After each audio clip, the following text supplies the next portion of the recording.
Welcome everyone. Let's take a roughly 5-minute tour of Canvas's SpeedGrader.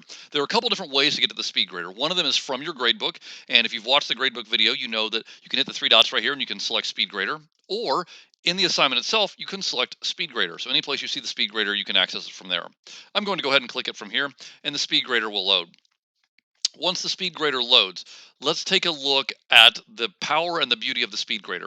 So I have a lot of different assignments in this particular course, and this one is just a text entry assignment. Assuming I've created a rubric with that, I have the rubric available to me right here, and I can adjust the screen so that the rubric takes up more or less of the screen, depending on how I want to see it. Now, in this case, there's just a paper view because it's just a text entry assignment. So I can say, okay, the student did this, and I can go through here and I can click the rubric, and if I want to, I can add a comment in any of these areas, and I can select save.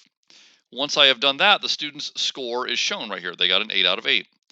And I can add a comment. I can type a comment if I want, or better yet, right here, if I click this button, I can use speech to text. So here's my speech to text example. We'll see how closely it translates. And like most speech to text, it may need to be edited a little bit. In the interest of time, I won't edit that a lot. I also can add a video right here. So if I click the video, I can add a video and it will load.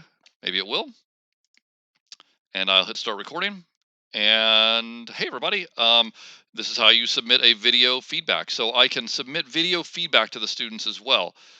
Very powerful feature. It lets the students see your reaction as you are working on grading their assignment.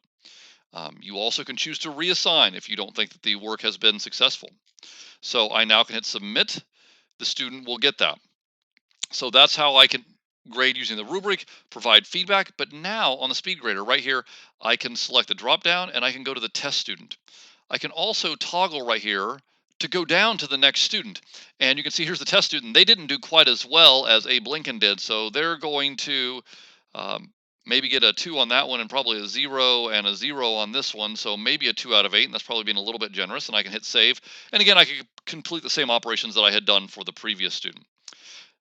To get back to the gradebook itself, I can click right here. This will take me back to the gradebook.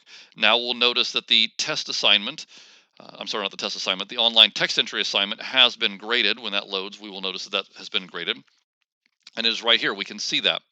So again, now I can select the three dots from here and load the SpeedGrader. And here's the online URL submission. Keep in mind that all these assignments are going to look a little bit different. So now notice that the assignment is loading the tab right here. Again, I can select the rubric. Let's look at another option in the SpeedGrader. This gear right here allows me to sort the students by their name, by the date they submitted, or by their submission status. So for example, if I have a lot of students who haven't submitted, I don't want to toggle through them. So if I click the drop down right here, this orange dot means the student has not had theirs graded. If they're grayed out, it means they haven't submitted at all. So if I have a lot of students that are gray, I don't want to scroll through those using the bar right here, the toggle bar. I can instead group them so that all the students who've turned theirs in are first. I'm grading all those, and then everybody who doesn't, who has not rather turned theirs in, I can remind them using the gradebook feature, message who, and then I can come back and grade them later on. But now I have Abe Lincoln's here, and he did a good job on this. I'm just going to run through, and again, I can quickly and easily add points to the rubric, click save, and then I can provide any comments, and I can click submit, and then I can go down to the test students, and I see, okay, obviously they didn't do the assignment. They just copied something, and that is something that may happen from time to time. So we would probably give them a 0 for everything, and then we would make sure that there was a comment letting that student know why. And we might even need to reassign that based on the fact that they had not provided the correct resource to answer the question.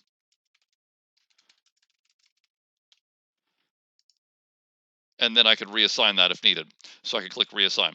And again, I can continue to use the SpeedGrader.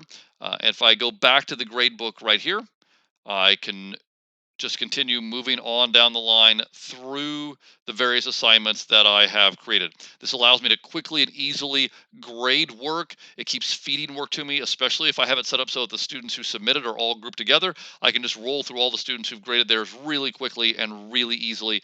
And it's an incredible feature, and it really saves you time when you are grading. If you are not using no submission and on paper assignments, I would encourage you to do that, especially if you're syncing to Skyward, as you can use the speed grader for those type of assignments. So let's take a look at one of those. I'm going to get out of this assignment. Let's go back over here and let's look at the on paper assignments. So let's say that I had students turn something in on paper. Well, I can still use the speed grader for that. So instead of having to enter everything in Canvas sometimes and everything in Skyward some other times, I just go over here, go to my rubric, resize the screen. I use this rubric to grade the assignment they've turned into me on paper. And now I have this, so I don't really have to even go into Skyward to grade this. It's going to sync automatically, and the students are going to get that grade that they deserve based on the point total they get from the rubric here in Canvas.